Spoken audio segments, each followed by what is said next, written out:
The average solo GP is dead. Being handcuffed to a practice that only makes money while you're drilling crushes your freedom. Being trapped at the office is no way to experience life. And doing more fillings and crowns ain't the answer to freedom. Stop it. Freedom comes when your practice makes money without you. Freedom is choosing how many days and how you dental. Ready to forge your freedom? Then keep listening to become a super GP and super CEO. This is the Titanium Practice Podcast with your host, Dr. Stephen Freeman. Let's go. Hello, all you beautiful people out there. Welcome to what's sure to be the best episode of the Titanium Practice Podcast yet. I'm your host and personal freedom coach, Dr. Stephen Freeman. How y'all doing today? Before we get rolling, wanted to ask you really quickly if you can hit that subscribe button, and if you've got time to leave us a review, would really appreciate it. Really helps me out. And also, if you wanted to head over to titaniumpractice.com and get signed up for our Insiders newsletter so I can make sure you get all the information that I've got for you. It's a whole lot easier to do it in print than getting all these podcasts out. All right? With that said, let's get to it. Today, one of my favorite movies that I had growing up was a movie called War Games. It was a movie with Matthew Broderick and Ali Sheedy, and it was set in the early 80s. And it was one of the first things I remember from it was the fact that basically it's all about Matthew Broderick's character hacking into NORAD's computer system and wanting to play thermoglobal nuclear war. And it was so cool because back then there was no internet. And I remember thinking the craziest part about that movie was the fact that he could take his phone and set it on some contraption and it would gain access to another computer. I mean, what could be crazier than being able to access another computer? Am I right?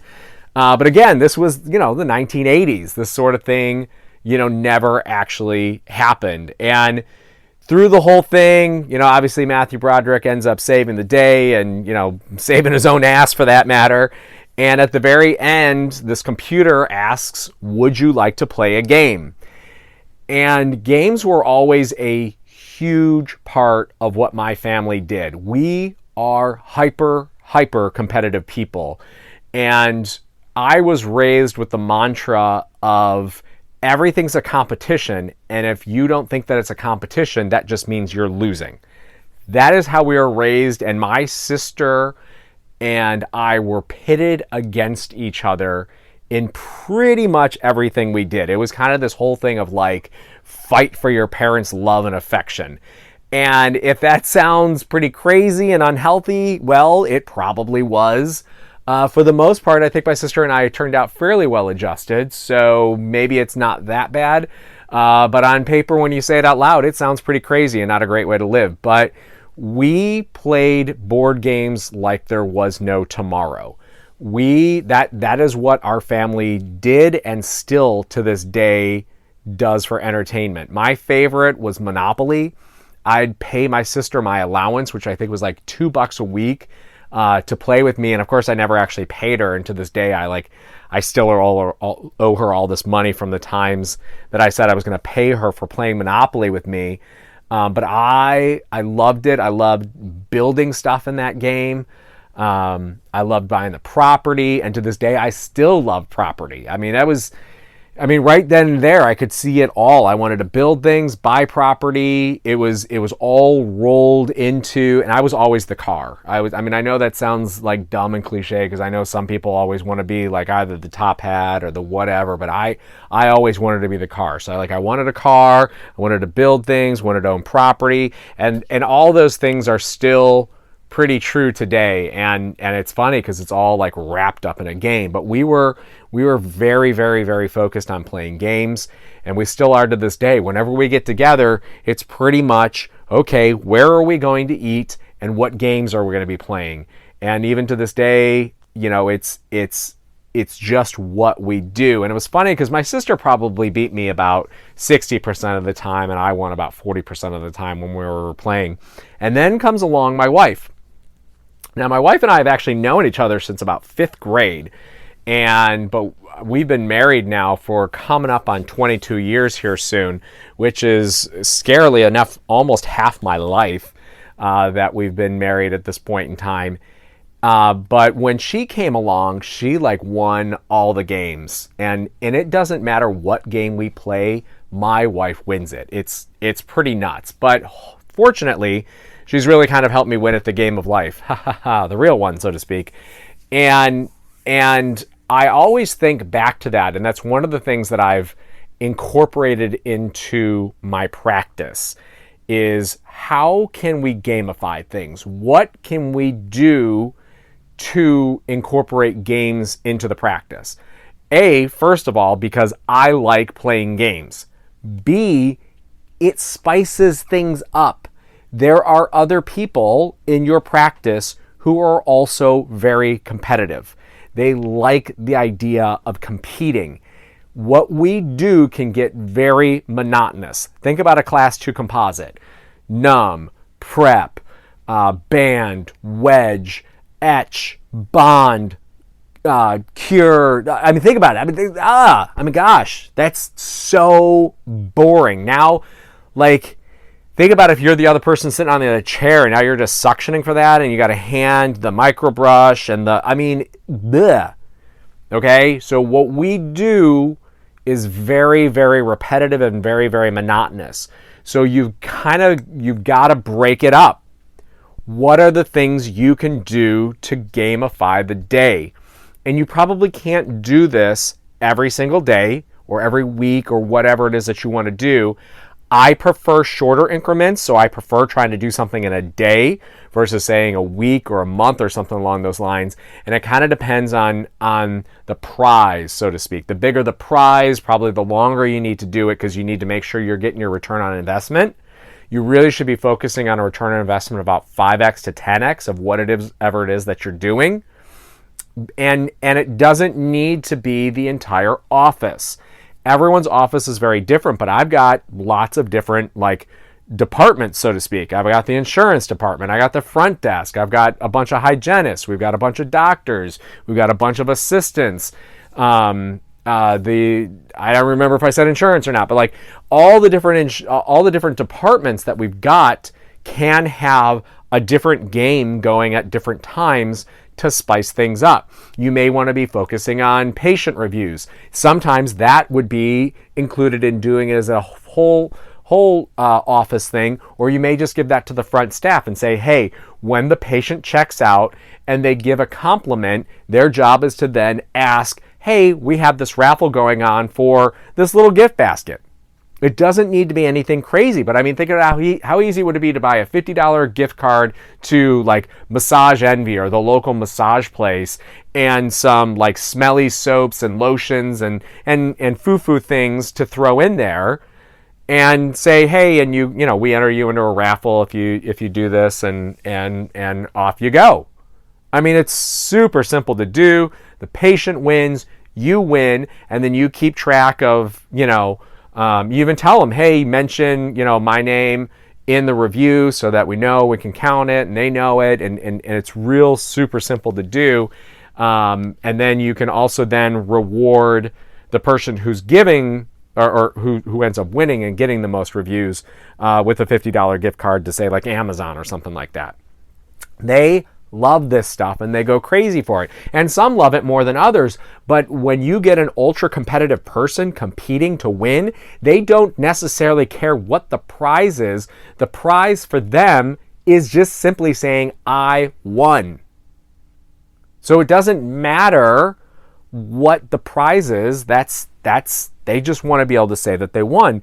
To that point, I'm ultra competitive. This past weekend, there was one of our good friends. She goes to a different gym than I go to. It's a CrossFit gym. And they were having this thing. It was a hero workout. I think his name was Ryan Manchin. And so maybe some of you have heard of him or whatever he did. And I didn't find out what he did. But it was this whole thing about doing 200 back squats and running 400 meters in between.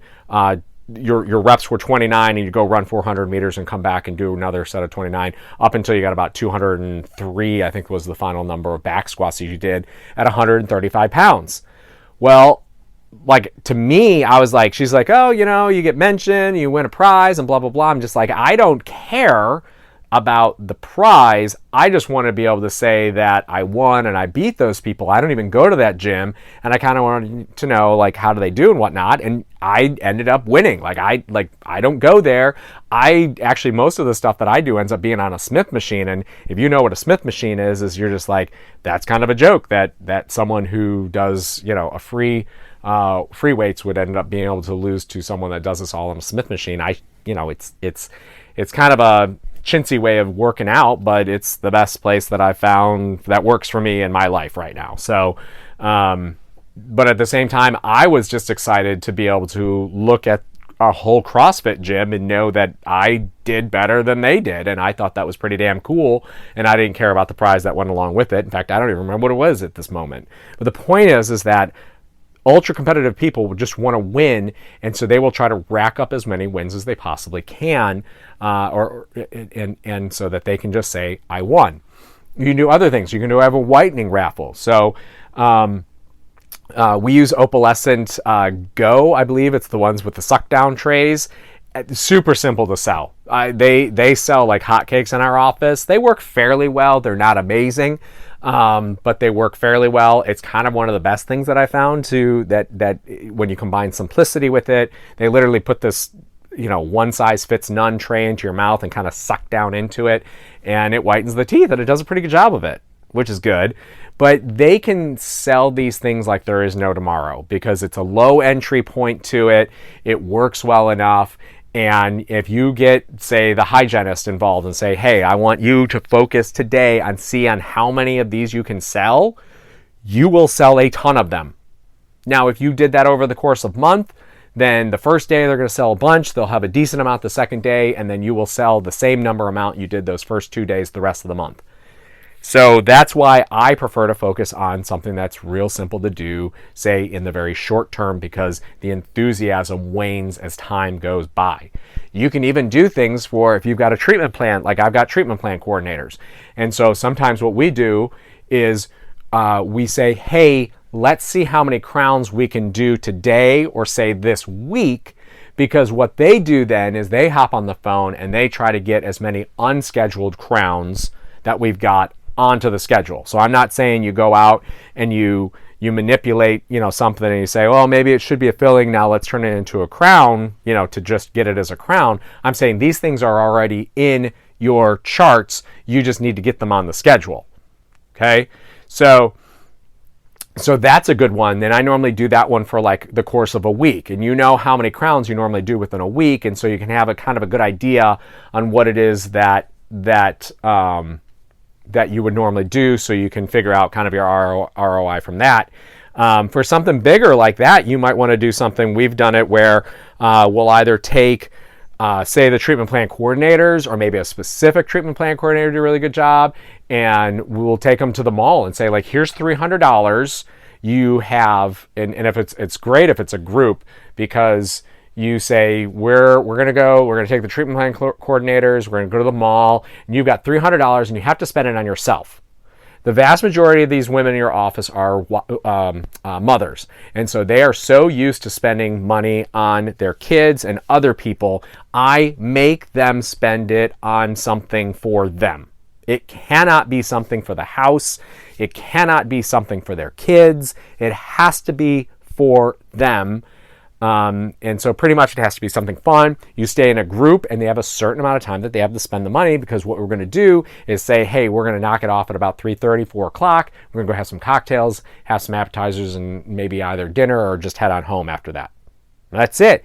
And what's cool is because like I think this is coming up on 10 years ago now, that the first time that I did this, and we had a hygienist, and she's still with me today. At the time, I was kind of mad about it, because I was like, she wanted a rug. But apparently she had been looking at this rug for a really long time, and it was to go in her reading nook. So like she has a little spot in her house where she reads, and she's always wanted this rug. And like I wouldn't have bought a rug, and I would have told you this kind of more of like something for a house, but this is apparently like her fortress of solitude that she goes to. So I said, okay, that's fine. In my head, I was kind of making an exception for that. But she routinely tells me that she thinks about how awesome the office is. I'll say how awesome I am as well. And that's what she thinks of when she walks into that room, because she sees that rug. And so anytime she leaves or enters it, she's thinking about us. And then what's really cool is if you make them, we have an office private Facebook account.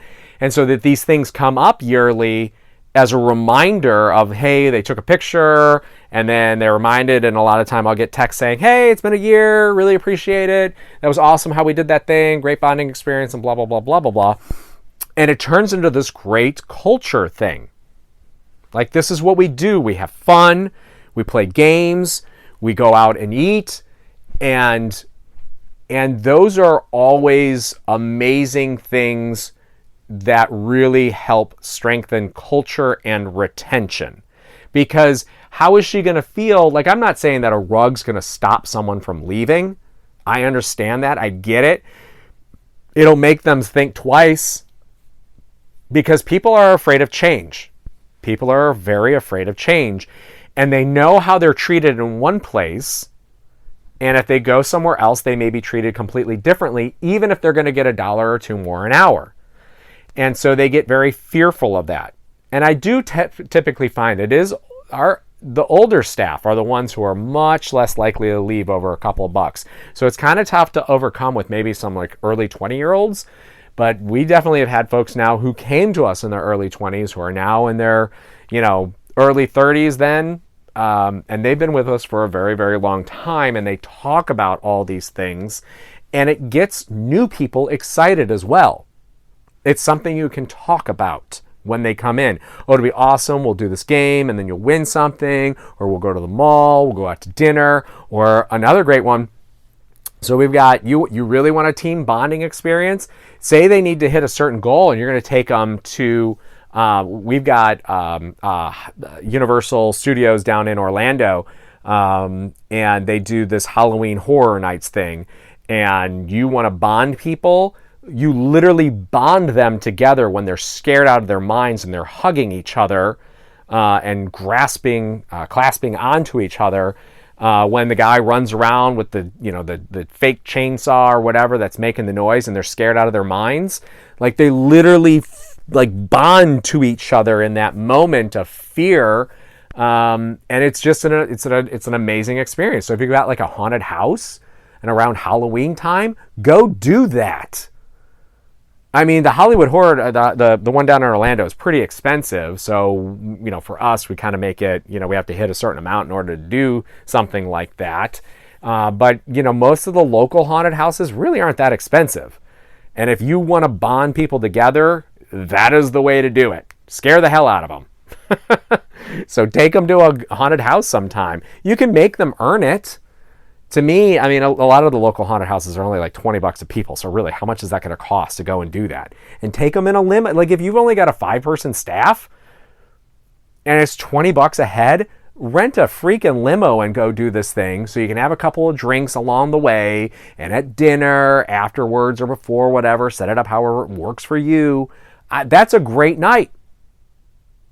It's a great night. And you're probably out, I don't know, if you really did get a limo or something like that, and tipping and dinner and all that, $1,000.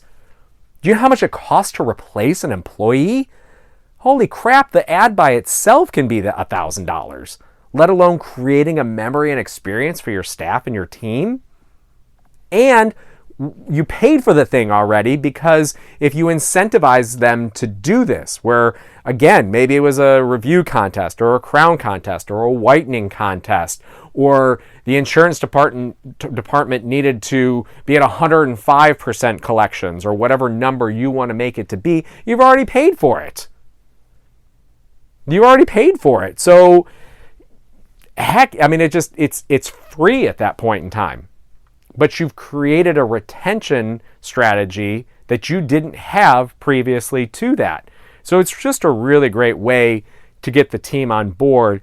And it's a great way because you know it. Sometimes you look at it and you start to say, you know what, we didn't really have such a great month. Or maybe, and you're getting towards the end of the month and say, I need a little bit of a boost.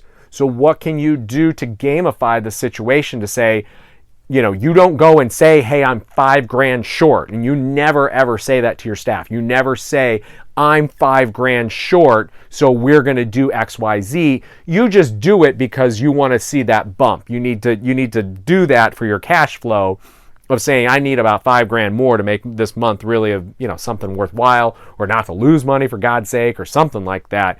But you gamify it. And they don't even have any idea. All they think you're just doing is trying to have fun and make the day interesting, which they'll love you for.